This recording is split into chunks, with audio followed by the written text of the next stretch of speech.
گەڕانەوەی عێراقێکی ئاسوودە و گەشە سەندوو بۆ خەریتەی ناوچەکە وەک دەوری کارایی لە کاروباری ناوچەکە گرنگە، بەڵام خاڵی دەستپێکردن بۆ ئەو مەبەستە چارەسەرکردنی کێشەکانی ناوخۆی عێراقا، سەقامگیری ناوخۆی عێراقا.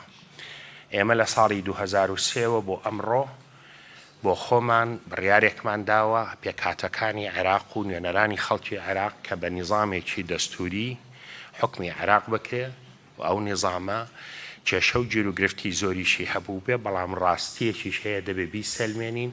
لەم 20 ساڵەی ڕابردوودا تاوەکو ئێستا 5 حکوومەت گۆڕاوە، 5 تەشکیلەی تازە هاتۆ تەکایەوە. ئەم تەحەدا تازەی کە لە پێشمانە ئایا دەتوانین بە شێوەیەشی گونجاو و ڕێک و پێک ئەم کارەش بە ئەنجام بگەێنین یان نە؟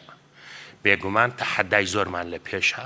هەموو هەڵبژاردنەکانی ڕابردووش تەحەدای گەورە هەبوون لە عێراقا، بەڵام ئەم جارە لەبەر کۆمەڵێک کۆکار تەحەداکان گرنگن، چارەنووسسازن. من هیوادارم بە ڕێگەی قانونی و دەستوری کێشە و گیر و گرفتەکانی ئێستای عێراق و هەڵبژاردن و ئەنجامەکان و پێکهێنانی حکوومەتی نوێی عێراق بتوانین چارەسەر بکەین